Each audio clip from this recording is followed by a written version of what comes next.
Hola, ¿cómo están? Aquí estamos en otra edición de nuestro diálogo político.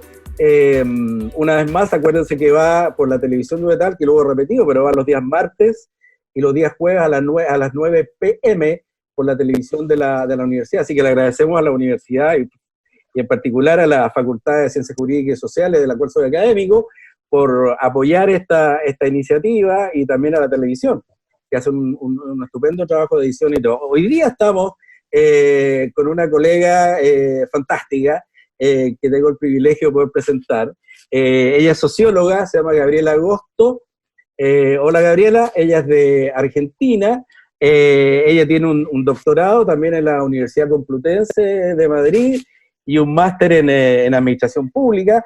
Lo interesante, además de Gabriela, que ella ha combinado la academia, ahora es docente, asesora parlamentaria, legislativa, pero también ha combinado la gestión pública, ¿no? Muy interesante. Así que esto no es pura teoría nomás. También la gestión pública, ella ha sido, coordinadora del Plan de Registro Nacional de Beneficiarios, director ejecutivo de Observatorio Social, el Consejo Nacional de Coordinación y Política Social, en fin, un currículum realmente muy interesante. Así que estoy muy contento en esta ronda que hemos dado, Gabriela, de una cantidad importante de entrevistas, de presentarte y agradecerte que hayas aceptado esta invitación desde Chile y de la Universidad de Talca en específico. Así que muchas gracias, Gabriela.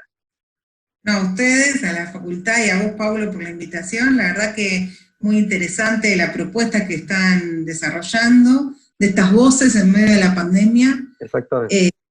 Que claramente creo que es muy necesario, no porque haya claridad en relación a ninguno de los puntos que se desarrollan en el marco de la pandemia, pero creo que ponerle voz y análisis nos ayuda un poco a aclarar, ¿no?, los horizontes y el presente donde estamos. Muy bien. Entonces, abro fuego de inmediato. Algunos colegas me dicen, no hable tanto, pues si no soy periodista, digo yo, entonces me voy de repente, entonces tengo que ser el mejor dialogador, esto es un diálogo político contigo. Primera pregunta, elemental, porque nuestros países son muy balcanizados y muy aislados, no sabemos, y ahora estamos todos encerrados todavía en nuestros retiros, en nuestros lugares, entonces aún más en la ignorancia. Entonces, ¿cómo ves tú Argentina? ¿Cómo está Argentina? ¿Cómo ha ido este asunto de la pandemia, con sus singularidades, sus asuntos propios? ¿Qué me puedes contar? Mira, yo creo que, como saben, por los números, que ahora todos miramos números y ahora somos todos sanitaristas, Argentina y el gobierno argentino tomó una iniciativa muy pronta en términos de guardarnos. Creo que la resolución que tuvo el presidente y el liderazgo político con todas las fuerzas políticas fue muy importante. Hubo consensos en términos de unificar las decisiones técnicas y avanzar sobre el derecho a la vida o a la protección de la vida más allá de los impactos que pueda tener esto en la economía. Esto fue en un primer momento. Después de más de 60 días, la situación empieza a tensarse, empiezan a haber voces disidentes en relación a las aperturas y a las iniciativas de gobierno, pero te diría que vienen más del lado de del sector empresario o de los sectores privados, pero no desde el ámbito político o de algunos ámbitos políticos. Es decir, nadie se atreve a poner en tela de juicio esta decisión consensuada del presidente de la Nación, del gobernador de la provincia de Buenos Aires y del jefe de gobierno de la ciudad de Buenos Aires. Claramente, más del 90% de los casos se centran en la región metropolitana de Buenos Aires, con lo cual la decisión de estos tres líderes políticos es clave, pero esto también, recordemos que Argentina es un país federal. Entonces también la lógica y el posicionamiento de los gobernadores del interior del país es muy importante en términos de las iniciativas que el gobierno nacional imparte. Yo creo que hubo una responsabilidad horizontal y vertical en ese sentido. Creo de verdad que hubo aprendizajes. Nosotros, al estar en el hemisferio sur y también al poder capitalizar en algún sentido las experiencias de los países europeos o los países asiáticos, lo hemos hecho. Creo que acá esto es muy importante. Recordemos que nosotros tomamos la pandemia en un gobierno que se inició el 10 de diciembre. Es decir, acá hay un cambio de gobierno que tenía 2 meses, donde traía una agenda diametralmente opuesta a la que tenía el otro gobierno, en muchas aristas. Por otro lado, venía con el tema de la deuda, de la renegociación de la deuda, es decir, había temas de agenda de corto plazo que requerían una disposición del gobierno nacional rápida y estratégica. Por otro lado, venía también un cambio del poder legislativo muy importante, y también toda una crítica al sistema judicial, de administración de la justicia en los últimos 4 años. En medio de este combo aparece la pandemia. Y yo creo que la pandemia demostró que la Argentina puede tener consensos bien articulados, puede generar golpes de timón rapidísimos. Nosotros decíamos antes de empezar extraoficialmente la entrevista, Argentina es un país que viene de sucesivas crisis que tocan la estructura del Estado, tocan la estructura de la sociedad, del tejido social. Claramente esta es diferente porque es una pandemia, pero yo creo que el tejido social, el tejido político fue muy elástico a las situaciones de la coyuntura. Lo que sí me gustaría contarte, que hace 3 meses nada más, yo no soy de escribir en los medios, pero tenía ganas de escribir. Entonces hablo con uno de los periódicos más importantes de Argentina, les pido si puedo escribir algo acerca del coronavirus. Me dicen, mándamelo. Yo, bueno, se los mando, no me lo publican. Pasan 3 semanas y el tema del coronavirus es agenda en la Argentina y es agenda en América Latina. Entonces me llama a los 2 días el director de opinión de este diario y me dice, ay, Gabriela, yo me olvidé de tu nota, la verdad, qué pena que no la publicamos cuando me la mandaste. Dice, ¿por qué no la actualizás? Digo, mira, cuando yo te la escribí, y fue hace ya 3 meses, ¿no?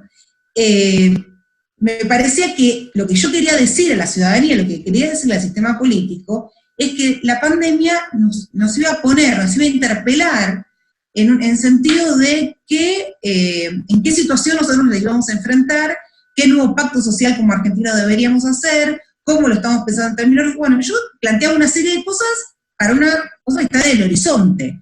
3 semanas la teníamos encima. Entonces me dice, bueno, actualizala. Y es que yo tendría que cambiar toda la nota. Bueno, cambio la nota, planteando esto, las estrategias de política pública, cómo deberían ser las estrategias de mediano plazo, los problemas microsociales que también la pandemia trae, que en Argentina el tema de violencia doméstica es terrible, el tema de suicidios, el tema de depresión, hay un tema acá muy importante de salud mental en Argentina que muchas veces está invisibilizado. Bueno, era otro artículo.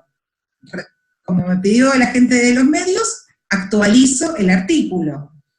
Se lo mando, pasan 3 días. Yo no podía dormir, desafíos, digo, déjame que te hago otra nota. Me dice, no, te lo publiqué hoy. Digo, bueno, yo anoche no pude dormir y te hice una segunda nota. Esa nota tenía que ver, en realidad, con un fundamento mucho más, o un planteamiento que yo quería y un análisis en voz alta, que tenía que ver con el sentido del capitalismo, y qué tipo de capitalismo iba a suceder más allá de esta pandemia o en el medio de esta pandemia, ¿no? Hay una filósofa argentina muy importante que dice que si en el medio de las revoluciones te hacen estas preguntas o te hacen esta entrevista, podés decir poco, porque no sabes hacia dónde va. Pero yo creo que algunas cosas podemos decir, y creo que algunas cosas las estamos viendo, porque además, en este momento de la humanidad, donde las comunicaciones son tan veloces, donde la tecnología nos permite importantes desafíos, no es lo mismo que otro momento histórico, donde ni las comunicaciones ni la información era tan accesible. Entonces, para ir redondeando, en términos de Argentina, yo creo que la Argentina tomó el tema no solo de una política sanitaria, de una intervención sanitarista, sino la tomó de una visión integral, y eso lo demuestra también las políticas públicas que lleva adelante el gobierno en términos de transferencia monetaria a los sectores más desprotegidos, que tuvo que ver también con el tema de los créditos, también tuvo que ver con el apoyo a las medianas y pequeñas empresas. Creo que hay todo un posicionamiento holístico en relación a la pandemia y a la respuesta estatal en relación a la pandemia. También creo que los medios de comunicación juegan un papel importantísimo, como nunca en ninguna revolución tuvieron los medios de comunicación, y sí ahí creo que no están a la altura de la responsabilidad social que los medios de comunicación deberían tener en la Argentina. Esto sí me preocupa, porque tampoco hay una capacidad crítica de los medios de comunicación en relación al uso de la información y al uso de los canales de comunicación con la ciudadanía. El sector privado en la Argentina también está muy silencioso, yo creo que en algún sentido porque no está a la altura, y yo creo que tampoco no pueden medir los efectos de esta crisis en términos económicos, pero también porque el sector privado en la Argentina muchas veces no estuvo a la altura de las crisis que tuvimos, y muchas veces fueron parte de ellas, y eso lo demuestra un mercado informal del 40%, y bueno, y esta inestabilidad económica, y esta heterogeneidad, y esta desigualdad económica, se profundiza con la crisis, se pone en mayor relieve, pero no solo en términos económicos de ingresos, sino también en términos de hábitat y de condiciones de vida. Hoy el debate en la Argentina, en este momento, en una villa de emergencia, en un asentamiento precario, el coronavirus, y se decidió cerrar ese área metropolitana. Claramente, para un gobierno peronista tener que cerrar, yo creo que va a las antípodas de su propio basamento ideológico. Digo, esto era lo que hablaba los militares, o hablaba un gobierno de derecha. Entonces, el gobernador de la provincia de Buenos Aires sale a decir, si en un barrio cerrado, ¿no?, de countries sucede, haremos lo mismo. Entonces me parece que en este sentido hay también un planteamiento ideológico, en planteamiento político y en planteamiento técnico, y todo se va entrecruzando y todo va complejizando la observación que podamos tener. Pero claramente, en la Argentina, como en el mundo, pero fundamentalmente en la Argentina, porque recordemos que somos parte del continente más desigual, esta pandemia va a poner de relieve hoy, y mediano y a largo plazo, muchísimo más, heterogeneidades y desigualdades que son insostenibles. Se está hablando de un 40% de pobreza. Hay proyecciones de más de un 50, 60% de pobreza después de esta pandemia. Digo, como sociedades como la Argentina, donde hubo estado de bienestar, donde hubo procesos de inclusión, como el que históricamente tuvimos, ¿va a soportar esto? No lo sé, esa es una respuesta que yo no la tengo. Y también hay un tema que tiene que ver con que esta crisis, esta pandemia, vino en el marco de la crisis del sistema de partidos políticos. Digo, el peronismo es el peronismo, digo, como decía Perón, hay dos tipos, digo, todos somos peronistas en Argentina, y esto es así, pero también es cierto que hay un sistema de representación, no solo de partidos, sino de representación muy fragmentada. Y esto opera contra la organización, ¿no? Perón también decía que la organización vence al tiempo. Hay una falta de desorganización o de representación muy fragmentada, y esto, en situaciones de tanta desigualdad y de tanta debilidad, ponen en juego el pacto social. Nosotros tuvimos un problema muy grande en el medio de la pandemia que tuvo que ver con la liberación de presos. Entonces hubo una radicalización del tema donde la gente decía, nosotros estamos presos y los presos están libres.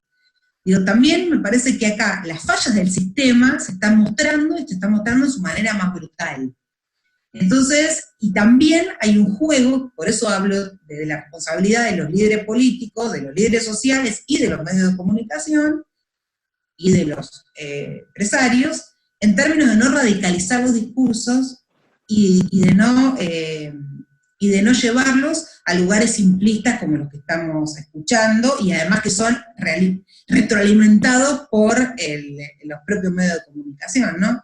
Yo en términos personales, creo que el gobierno tomó las decisiones que tenía que tomar.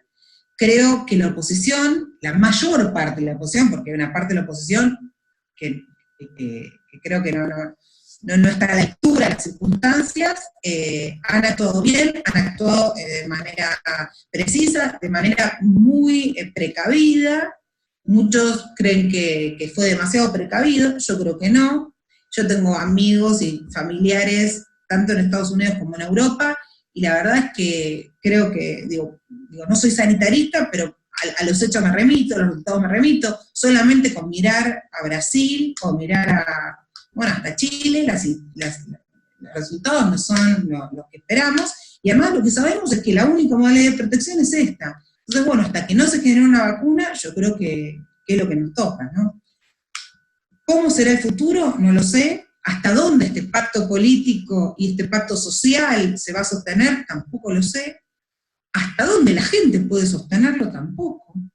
Porque también es cierto que en la Argentina se inscribieron para la prestación de emergencia 9 millones de personas. El otorgamiento fue a 6. Es decir, quedaron 3 millones de personas por fuera de este otorgamiento. Y hay otro grupo de personas que tampoco acceden. Y recordemos que esto también no llega ni a 1/3 de la canasta básica. Con lo cual, ayuda, claro, pero claramente el Estado mostró que tiene capacidad, que tiene capilaridad y tiene posibilidad de transferir, y también en un momento donde, también es cierto, muchos están abogando por un default de hecho, o un default a la puerta de la esquina, y claramente eso, exactamente de esa forma no se está dando, ¿no? Creo que, Permite que te interrumpa simplemente porque pusiste en la mesa muchos elementos muy interesantes, y solamente, a mí me interesa en lo particular, y también a quienes nos ven, yo creo, y aprovechando además tus talentos y tu capacidad y tu especialización. Hay una ortodoxia con respecto a las políticas sociales, te quiero decir.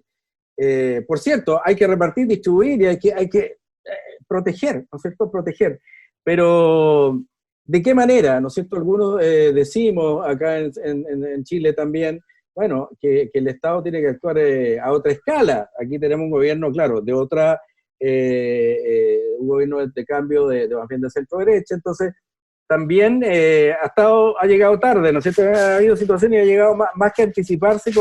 Hoy día el ministro de Salud, al parecer, ha dicho, todas mis predicciones y mi análisis, no sé, se ha caído como castillo de naipes, pero que lo diga el ministro de Salud, que acá no cambian ni rotan los ministros así como de la noche para el día, entonces es complicado, es grave. Entonces, focalizar, ¿qué te parece, Gabriela? Acá se da una protección social, por decirte una, ¿no es cierto?, para 3 meses.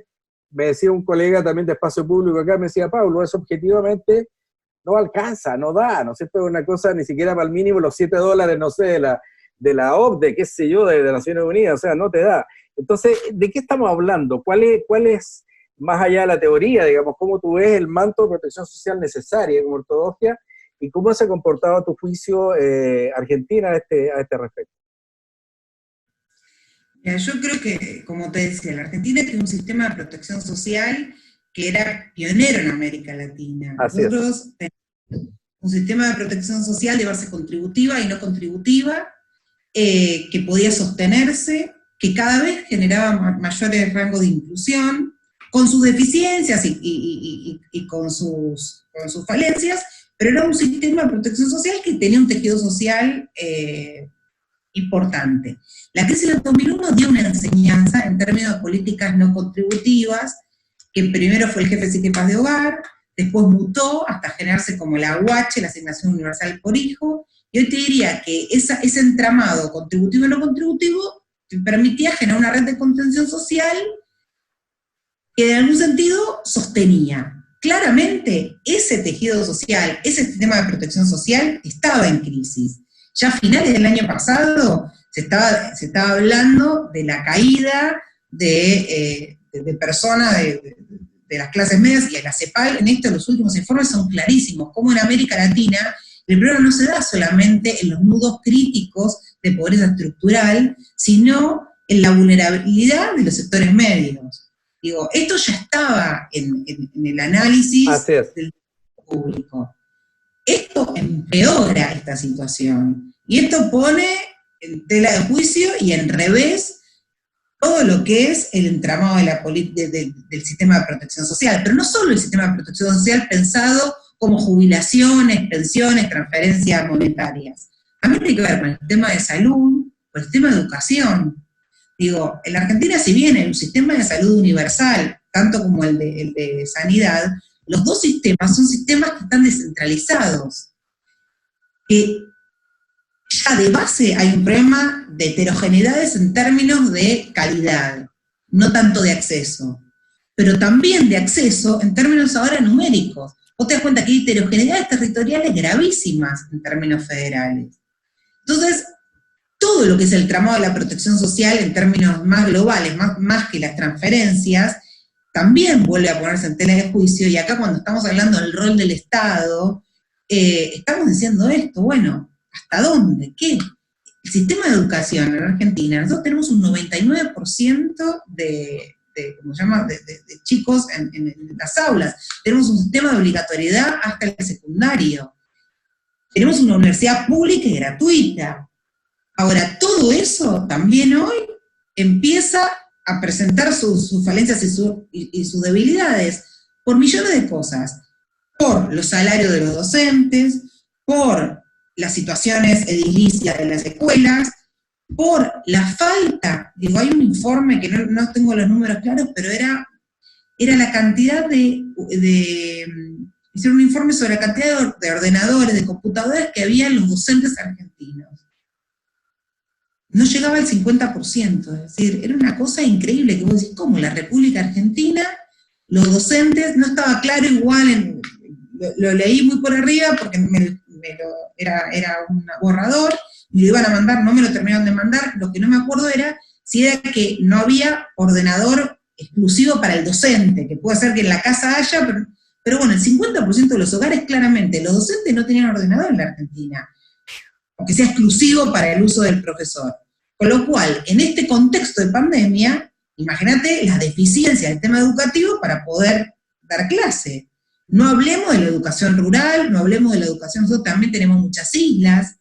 Digo, ¿qué pasa con eso? ¿Qué pasa con las escuelas rancho? Digo, hay un montón de temas, por ahí mucho más micro, si querés, pero que también se ponen en tela de juicio y se empiezan a visibilizar. Entonces me parece que en términos de protección social yo creo que ya había una crisis y un debate que tenía que ver además con los años de jubilación, que tenía que ver con la política de cuidados, con el tema de, ojo, que la pandemia también pone de relieve el rol de la mujer en el hogar, de relieve las tareas domésticas, que pone de relieve la salida al mercado de trabajo, pero todo esto ahora se reconfigura y vuelve a poner mayores desafíos, ¿no? Entonces, yo creo que hay que darse un nuevo contrato social. Creo que digo, yo no las tengo las respuestas, yo tengo cada vez más preguntas que respuestas. Claro. Sí, tiene que ser un gran pacto, y eso no lo dudo, de todos los sectores. Digo, yo soy muy seguidora de la Agenda 2030 de Naciones Unidas, de los Objetivos de Desarrollo Sostenible, no porque creo que sea el mejor marco de desarrollo teórico, sino porque creo que es un acuerdo que 193 países firmaron, que Argentina firmó, que Argentina tuvo que adaptar y que te permite hacer seguimiento y monitoreo. Y eso es otra de las cosas que faltan en nuestros estados, en nuestros gobiernos, que es la capacidad de monitorear, seguir e invertir en aquello que decimos que queremos hacer. En este sentido yo creo que la Agenda 2030 también tiene algunas cosas, porque muchos dicen, bueno, ese tratado de desarrollo multilateral va a quedar olvidado porque la pandemia lo arrasa. Yo hoy no creo, yo creo que la Agenda 2030 y estos pactos multilaterales hoy más que nunca tienen valor y guardan valor, y también nos obliga a pensar en dinámicas integrales. Digo, la agenda plantea la dinámica económica, social y ambiental. Y yo creo que también, si nosotros no pensamos en esta lógica, va a ser muy difícil encontrar horizontes de mediano plazo sustentables y sostenibles de verdad, más allá de lo ideológico, ¿sí? Yo creo que estamos en un momento que es un clivaje. Si vos me preguntabas hace un mes, digo, mis últimos, la última publicación en el diario, yo era muy positiva, yo de verdad creía que había un camino que podía asomarse con una mirada mucho más humana. Creo que es una oportunidad, a veces siento que estamos como en el 2001 en Argentina, ¿no? Parece que se vayan todos, y yo que pensé que era esa crisis tan grande, tenías un 60% de personas en el mercado de trabajo informal, donde el nivel de pobreza se había agudizado de un día para el otro, era una oportunidad. La Argentina la ha perdido esa oportunidad, y yo espero que no pierda esta oportunidad. Lo que pasa es que acá también se juegan otras dimensiones, que no tienen que ver solo con la lógica local, sino que tienen que ver con la lógica regional y con la lógica global. Y hay cambios del sistema de protección social que tienen que darse, que no van a ser, que va a ser necesario de acuerdos globales. La reducción de la jornada de trabajo, el tema de los salarios mínimos. Digo, acá hay un pacto global y hay un nuevo contrato social que tenemos que dar globalmente, y hay que ver quién se va a sentar a la mesa y quién va a querer dar ese debate. Mira, en el mes de noviembre se iba a armar en Asís un encuentro sobre la economía de Francisco, de San Francisco de Asís, donde se hablaba de todo esto, de un capitalismo humano, con rostro ambiental y demás. No se dio, nunca más se habló, pero claramente acá hay que armar cambios, revolucionarios en términos del mercado de trabajo, de la ciencia y la tecnología, de la redistribución de poder del mundo, y para eso tienen que estar sentados todos. Entonces, vos me preguntás, yo creo que hay más preguntas que respuestas. Bueno, muy bien. También veo como en esos temas dando vuelta, y a veces como el fanatismo en Chile, un poquito exagerado, que a veces nosotros, o a algunas personas le decimos también a núcleos tecnocráticos, qué sé yo, políticamente orientados, decimos, bueno, no va a ser todo financiamiento, no va a ser toda la economía, pero claramente hay que sustentarlo. O sea, igual toda redistribución implica que hay que tener lucas, como se dice acá, hay que tener rupias, hay que tener dinero. Entonces te digo esto, que cómo armamos este entramado y lo construimos sobre la base de, bueno, Chile igual se ha insistido, tenía su bono soberano y tal, bueno, gaste, no va a andar guardando ahora, no gaste. O sea, ¿en qué momento? Si aquí se trata de toda una nación, se trata de todo un país, una sociedad, ¿no es verdad? Entonces te pregunto también en Argentina, porque siempre se habla, bueno, Argentina siempre, ¿no es cierto?, anda como por default, anda permanentemente en default. Entonces, como decía algunos colegas de allá incluso. Entonces, ¿cómo se podrá financiar también todo esto, Gabriela? Esto no es maní, ¿no? También es complejo. Es que claramente, en el contexto económico que tenemos, el financiamiento se te va a dar por emisión. El tema es, digo, es la única que hay, porque estamos en una situación. Ahora, el tema es cómo salimos de esto. Y ahí sí, yo creo que un modelo de desarrollo industrial, productivo, de medianísimo plazo, es necesario plantear, porque con emisión continua no podés responder a esto. Entonces, exactamente. Ahora, a ver, Chile tiene el cobre, Argentina no nacionalizó nada, digo, y ahí también, digo, porque esto puede sonar muy feo, pero hasta los golpes militares, en algún sentido, fueron nacionalistas, porque preservaron algo. Acá no tenemos nada, es decir, estamos absolutamente desnudos, y estamos, digo, yo no soy economista, con lo cual puedo hablar muy poco, pero claramente no tenemos una estructura macroeconómica que nos permita movernos más allá de esto. Lo que sí está claro es que nosotros todos, hoy si escuchás en los diarios, los noticieros, unos te dicen que estamos en default, otro default técnico, otro reperfilamiento. A ver, estamos endeudados, nunca en la historia del Fondo Monetario prestaron tanto, ni de la medida que prestaron a Argentina, nunca se fugó tanto, esto también es cierto, y nunca tuvimos una economía tan débil como la que estamos ahora, en el marco de una pandemia. Entonces me parece que bueno, que acá no sé, realmente no, digo, me parece que esto es habilidad para los economistas, pero también es para la sociedad. Yo creo que también la sociedad argentina tiene que ser responsable, ¿no? También en este momento en la agenda hay todo que algunas personas de dinero, muchos son artistas, se están yendo del país con permisos especiales, ¿no? Entonces dicen, bueno, es porque si esta persona es multimillonaria, ganó su plata decentemente, ¿no? Si le dan el permiso no se puede ir. Mira, yo creo que hay también una responsabilidad ética y política, más allá de que no sea un actor político. Y yo creo que en otro país del mundo esto es censurado.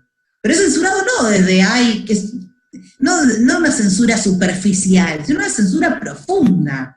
Entonces, son miembros de un pacto social, son miembros de una comunidad, y como tal tenés una responsabilidad. Y más si fuiste beneficiado por tus logros. Bueno, en la Argentina eso no pasa. En la Argentina siguen premiando a veces a lo que no hay que premiar, y poco aplauden a aquellos que tienen que aplaudir, como los médicos, los enfermeros, los repositores, los que limpian la basura o los que limpian los hospitales. Espero, y te digo sinceramente, por ahí más de un acto de voluntad que de un acto analítico, que esto haga reflexionar de verdad a la sociedad y poner las cosas en un claroscuro. Súper. Bueno, yo creo que de alguna manera está forzado, ya estamos medio apretaditos de tiempo, pero de alguna manera tú lo has venido perfilando, yo creo, lo que has planteado, muy interesante, de que las sociedades, y yo incluyo a la chilena, incluyo, ¿no es cierto?, a otras sociedades, incluso pensando en nuestra América Latina, con precarios sistemas sociales, con niveles de integración social o más bien de desempleo estructural, no sé cómo llamarlo, brutales, de informalidad, brutal. Me decía un amigo, el peruano el otro día, Nicolás Lynch, Pablo, acá el 70% me decía, no tiene libreta, no tiene un sueldo, digamos, así fijo y un empleo fijo, es una cosa brutal. Entonces tenemos mucho que discutir. Yo te digo esto, para cerrar, Gabriel, si quieres añadir algo, en el sentido de los escenarios futuros, ¿no? De decir, aunque tú ya lo has planteado cosas bien macizas, no sé si quieres anudar eso como decir, bueno, tenemos que inevitablemente ir para allá, ¿no? Porque esta pandemia nos ha mostrado con mucha claridad y con mucha agudeza, ¿no es cierto? Como tú lo has señalado, el caso argentino, problemas sociales de arrastre que venían desde hace mucho tiempo. Entonces, ¿qué significa, cortito, contrato social? ¿Qué significa rediscutir estos parámetros de contrato social para ti? Primero, ¿quién se sienta la digo, para el caso, digo, yo creo que hay que separar las dimensiones de los contratos, ¿no? Creo que hay contratos locales y hay contratos globales. Y también que hay contratos regionales. Yo creo que América Latina y el Caribe como región tiene mucho para decirse y también tiene muchas potencialidades para afrontar. Yo creo que en eso, para mí desde Chile hay una voz muy importante, que es la voz de la CEPAL, que en el mundo sigue dando de qué hablar, que está planteando cambios en la estructura de los impuestos, nuevos pactos fiscales, nuevas modalidades de asociacionismo comercial. Digo, la voz de la CEPAL es muy importante en términos regionales. Y yo creo que América Latina, durante estos últimos años, no la está escuchando con la seriedad con que deben ser escuchados los planteamientos. Entonces creo que hay un tema que tiene que ver con lo regional y subregional. Creo que hay un tema global, como te decía, que tiene que ver con parámetros muy grandes fundamentalmente de cambio en las condiciones del trabajo y también de impuesto a la tecnología, de redistribución de los beneficios del conocimiento, y en términos nacionales yo creo que, bueno, que la Argentina también tiene que hacerse un tiempo para pensar no solo, digo, la coyuntura como se la viene dando, con una alianza política de sectores, de políticos, no sectores multiactorales. Yo creo que la Argentina hoy tiene que generar un espacio de diálogo multiactoral, donde el sector privado, el sector público, la sociedad civil, y te diría como sociedad civil que no está en ninguna mesa, que es la academia. Digo, pues nosotros hablamos del desarrollo tecnológico, del avance y demás, pero la academia argentina, y yo creo en parte la latinoamericana, la iberoamericana, está muy por afuera de este planteamiento. Por eso yo también valoro un montón este espacio de vos en la universidad, porque yo creo que estamos muy alejados de la agenda pública y estamos muy alejados de la realidad social. Entonces yo lo que creo es eso, que uno primero tenemos que pensar quién invitar a la mesa, y yo creo que tienen que ser todos conmigo. El tema es también quién está dispuesto no solo a sentarse a la mesa, sino a compartir el pan. Y ese sí me parece que los poderes políticos tienen que ser muy tajantes y muy definitorios en esto. Digo, ya no se puede medias tintas, no es un momento de medias tintas. Y yo creo que se necesitan liderazgos muy sólidos, y espero que, bueno, que nuestros líderes políticos estén a la altura del momento histórico que les toca vivir. Muy bien. Bueno, muchas gracias. Te agradezco mucho, Gabriela Agosto, por acompañarnos. Estoy muy contento de comunicarme contigo y conocerte también por esta vía. Y por ahí conversamos un tiempo más, ver cómo está esta agenda, qué nos está pasando, cómo van las cosas. Lo podemos hacer en un tiempo discreto más. Así que muchas gracias, te agradezco y nos estamos viendo pronto. Gracias por estar con Diálogo Político. Chao, chao. No, muchas gracias.